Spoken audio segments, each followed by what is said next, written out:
మేడ్చల్ నియోజకవర్గం నాగారం దమ్మాయిగూడ మున్సిపల్ పరిధిలో కేరళ రాష్ట్రం నుంచి వచ్చి స్థిరపడిన మలయాళీ సోదర కుటుంబ సభ్యులు వారు అత్యంత భక్తి శ్రద్ధలతో నిర్వహించుకునే ఓనం పండుగ సందర్భంగా ఆత్మీయ సమ్మేళనం నిర్వహించారు. ఈ ఆత్మీయ సమ్మేళనానికి ముఖ్య అతిథిగా మేడ్చల్ మల్కాజ్గిరి జిల్లా కాంగ్రెస్ పార్టీ అధ్యక్షులు టీపీసీసీ సీనియర్ అధికార ప్రతినిధి సింగిరెడ్డి హరివర్ధన్ రెడ్డి, నియోజకవర్గ ఇన్ఛార్జ్ తోటకూర వజ్రేష్ యాదవ్ హాజరయ్యారు. ఈ సందర్భంగా హరివర్ధన్ రెడ్డి మాట్లాడుతూ కేరళ సంస్కృతి సంప్రదాయాలకు ప్రతీక ఓనం పండుగని, కేరళ రాష్ట్రం నుంచి వచ్చి స్థిరపడిన మలయాళీ సోదర సోదరీమణులకు కూడా తెలంగాణలో భాగమేనని, ఇక్కడ ప్రజలు అందరినీ ఆదరించి హక్కును చేర్చుకుంటారని, కాంగ్రెస్ ప్రభుత్వం ఇక్కడ స్థిరపడిన మలయాళీల అభివృద్ధికి ప్రత్యేక చర్యలు తీసుకుంటారని, మీకు ఎటువంటి ఇబ్బందులు ఉన్నా తమ దృష్టికి తీసుకువస్తే వాటిని ప్రభుత్వం దృష్టికి తీసుకువెళ్లి పరిష్కారానికి కృషి చేస్తామని తెలిపారు. ఈ కార్యక్రమంలో దమ్మాయిగూడ మున్సిపల్ కాంగ్రెస్ అధ్యక్షులు రామారావు, ప్రధాన కార్యదర్శి సంజీవ్ రెడ్డి, వైస్ చైర్మన్ నరేందర్ రెడ్డి, యువజన కాంగ్రెస్ అధ్యక్షులు శ్రీనివాస్ రెడ్డి, శోభారాణి, సుమేష్, మాజీ సర్పంచ్ అనురాధ, యాదగిరి గౌడ్, దమ్మాయిగూడ నాగారం మున్సిపల్ పరిధిలోని కాంగ్రెస్ పార్టీ నాయకులు, కార్యకర్తలు పాల్గొన్నారు.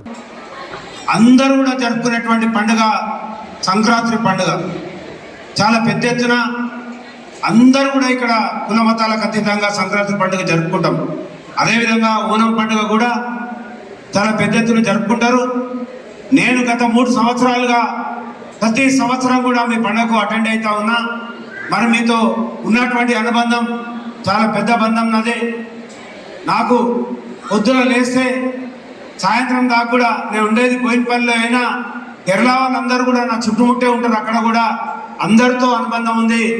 మరి మీతో ఈ యొక్క అనుబంధం ఇదే విధంగా కొనసాగాలని, మరి నన్ను ప్రతి సంవత్సరం ఇక్కడ ఆహ్వానిస్తున్నటువంటి friends youth association sports club అందరికి కూడా నా యొక్క ధన్యవాదాలు తెలియజేస్తూ, మీకు ఆ భగవంతుని యొక్క ఆశీస్సులు ఎల్లవెల్లలా ఉండాలని, మీరు ఒక క్రమశిక్షణతో ఒక మంచిగా ఆర్గనైజ్ చేస్తూ మీరు మీ కాళ్ళ మీద నిలబడి మీరు ఎంతో కొంత సేవ చేస్తూ కూడా ప్రతి సంవత్సరం నేను మీ కేరళ వాళ్ళు ఉన్నటువంటి సొసైటీ ద్వారా నేను ఎంతోమంది ఆర్ఫన్స్కి ఆర్గనైజేషన్స్ కూడా నా ద్వారా సహాయ సహకారాలు అందిస్తూ ఉన్నారు.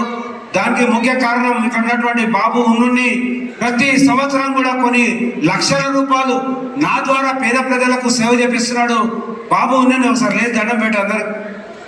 బాబు ఉన్నని ద్వారా నేను చాలా మంది ఆర్ఫన్స్కి ఆర్గనైజేషన్స్కి ఇక్కడ కానీ మీ దగ్గర కానీ చాలా మంది అనాథ పిల్లలకి నేను, అదేవిధంగా అనాథ పిల్లలే కాకుండా ఓల్డ్ ఏజ్ హోమ్స్ కూడా చాలా మీకు తెలియకుండా కూడా నేను చాలా మందికి సాయం చేసిన. మరి ఆ విధంగా చాలా మందికి సహాయ సహకారం అందిస్తున్నటువంటి మీ యొక్క కమిటీకి అందరికీ కూడా నా హృదయపూర్వక ధన్యవాదాలు. మీరందరూ ఈ విధంగా ఒక కుటుంబాలతో పాటు వచ్చి మమ్మల్ని మీ కుటుంబంలోకి ఆహ్వానించినందుకు తప్పకుండా మా జగన్ యాదవ్ గారు చెప్పిన విధంగా మా అన్న రేవంత్ అన్న మన పార్లమెంట్ సభ్యునిగా ఇక్కడ నుంచి ఎన్నికై మనకు ముఖ్యమంత్రిగా కొనసాగుతూ ఉన్నాడు. ఆయన కూడా మన కుటుంబంలో సభ్యుడే మన ముఖ్యమంత్రి. మరిన్ని అప్డేట్స్ కోసం మా ఛానల్ని సబ్స్క్రైబ్ చేయండి.